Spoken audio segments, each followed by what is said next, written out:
There is a fundamental breaking point in the relationship between a generational superstar and a completely incompetent coaching staff. We have witnessed this phenomenon in the NBA with LeBron James, Kobe Bryant, and Michael Jordan. When a player who processes basketball at a genius level is forced to operate within a system designed by someone who barely grasps modern basketball geometry, the friction inevitably creates an explosion. For Caitlin Clark and the Indiana Fever, that explosion was just captured on camera. Welcome back to WNBA Pro, where today we are dissecting the most explosive, controversial, and deeply revealing piece of sideline footage that has emerged in the entire 2026 WNBA season. We are examining the precise moment that Caitlin Clark officially reached her breaking point, the exact instant she looked at the Indiana Fever coaching staff, completely discarded the PR playbook, and let them know exactly how exhausted she is of their absolute, unadulterated sabotage. If you believe the empty seats were the most significant problem in Indianapolis, you need to prepare yourself because the locker room culture is actively crumbling to ashes. Let us establish the context, because background is crucial. The Indiana Fever just secured an 89-78 victory over the Seattle Storm, in a game where Caitlin Clark essentially implemented her own offensive system directly on the hardwood. She delivered 21 points, distributed 10 assists, and controlled the rhythm of the game. In the first half, when Clark was actively directing plays and orchestrating the offense her way, the Indiana Fever were a +11. They were in complete control. But according to multiple reports and inside sources connected to the organization, head coach Stephanie White was absolutely livid. Why would a head coach be livid that her team is winning by 11 points? Because she was furious about how they were achieving that victory. Stephanie White was reportedly incredibly angry that Caitlin Clark had effectively commandeered the offense, abandoning the archaic, slow-paced, micromanaged system that the coaching staff has been desperately attempting to force-feed her all season. And that is precisely when the cameras captured the confrontation. With her coaches, she looks like she's done with their BS and attempt to micromanage everything she does. This coaching staff is not fit to coach a modern style player. Let's watch this. So this is the video. Caitlin Clark is going off, bro. The footage is raw and undeniable. Caitlin Clark is captured on camera engaged in a highly heated, incredibly intense confrontation with the Indiana Fever coaching staff. She is visibly frustrated, her body language is screaming defiance. She is gesturing emphatically, explaining something, defending herself, and actively resisting whatever outdated instruction is being shouted at her. She refuses to back down, she confronts them directly, she continues talking, she keeps defending her reads, her pace, and her basketball intelligence. And she appears absolutely 100% completely finished with their nonsense. You will have people in the mainstream media, the Stephanie White apologists, who will examine this footage and immediately attempt to tear Caitlin Clark down. They will claim this is a terrible look, she is uncoachable, she is disrespecting authority, she needs to conform. Let me be incredibly clear about this situation. If you are an Indiana Fever fan, this footage is the absolute best thing you have witnessed all year. This is not a player being a diva. This is the greatest offensive mind in the history of women's college basketball standing up to a coaching staff that is attempting to force her to execute a stagnant, circle motion offense from the 1990s.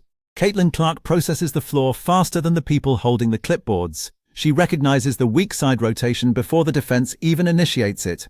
When a coaching staff attempts to micromanage every single dribble, every single pass, and every single shot of a player with that level of genius, the player has an absolute professional obligation to push back. And she kept talking to her, and she's still snapping on her, bro. Snapping on them, bro.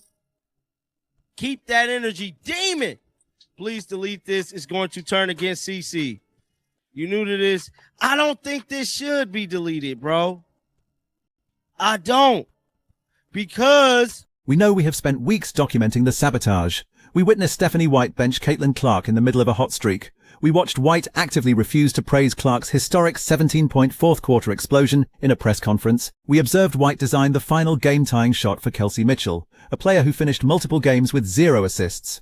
And now we are witnessing the exact psychological toll that sabotage is inflicting on the franchise player.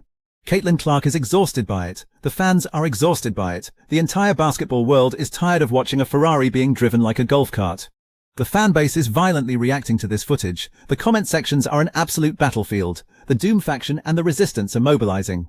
Fans are declaring if you are a Stephanie White supporter, you are not a Caitlin Clark fan. Simple as that. Unfollow.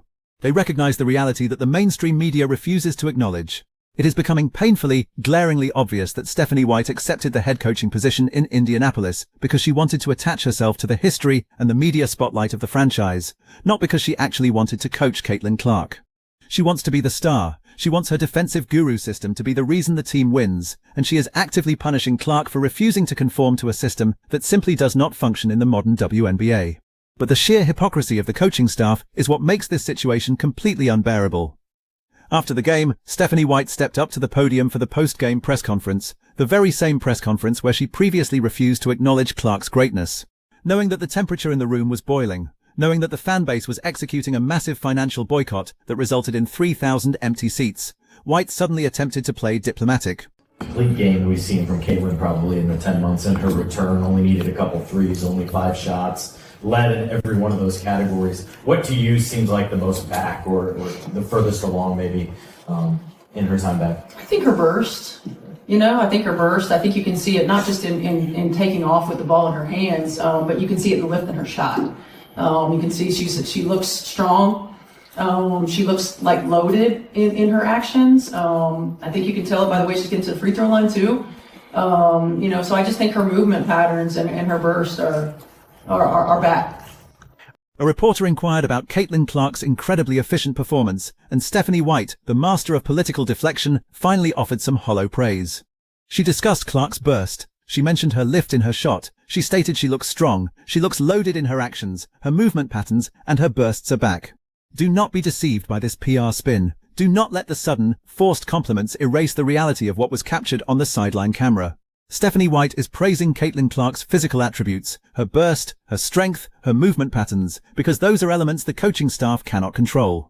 But notice what she did not praise. She did not praise Caitlin Clark's basketball IQ. She did not praise Clark's ability to read the defense. She did not praise Clark's decision to take control of the offense and generate a massive +11 advantage in the first half. Acknowledging Caitlin Clark's genius would be an admission of her own strategic failure. White is perfectly comfortable calling Clark a great athlete, but she refuses to surrender control of the offense, and that is the exact reason why the sideline confrontation occurred. Clark is attempting to win basketball games, and the coaching staff is attempting to win a power struggle. When you have a coaching staff that is more concerned with controlling the narrative and forcing a system than they are with actually maximizing their franchise player, you are actively constructing a toxic organization. The Simon family ownership group, Amber Cox and Kelly Krauskopf, are sitting idle while the most valuable asset in the history of their franchise is openly fighting for her professional survival on the sidelines. Having 5 people on a string. What'd you like about Lexi and that starting group, and kind of to that end, you've changed your rotation up every single game to some extent. What do you feel like you're still trying to learn with this group this year? Well, we're 4 games in with a lot of new pieces, so we're trying to figure out what the best combination of players is for the best net outcome.